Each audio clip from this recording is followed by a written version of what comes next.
ошого канча акча кетти деп айтсам да кайтпайт, секрет деп коет. Бул киши мындай айтып баяндалганды жакшы көрбөйт экен. Бирок президентибиз 31-не бир сыйлык берип койсо, алып берсе керек эми да.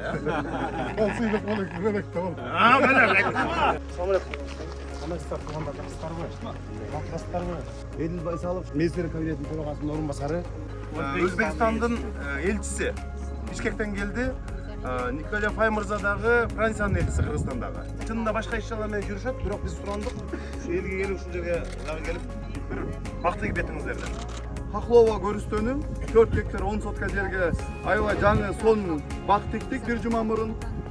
Бүгүн экинчиси 1 гектарга жакын жер тилкесине озгур көрүстөнү тигип атабыз. 2 жуманын ичинде толугу менен көрүстөндөрдү жашыл бакка айландырып бүтөбүз. Ana Bismillahirrahmanirrahim. Kettik buna.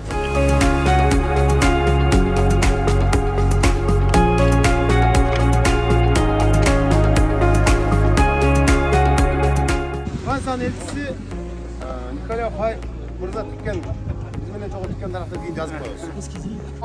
Keyin baldarınız, semeleriniz gelgende ушул жерди көргөзөбүз. Франциянын элчиси келип тигип кеткен тарапта. Для меня хорошо.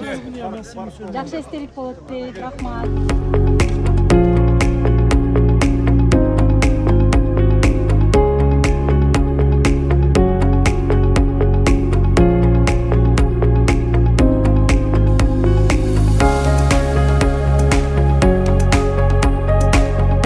Анан бул кишинин Эдил Жолдобаевич.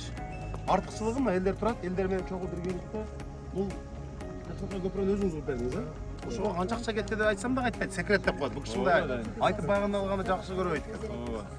Бирок президентибиз 31-не бир сыйлык берип койсо, алып берсе керек эми да. Ол сыйлык болот, керек да ол. Мына Ол бандадан келген сыйлык.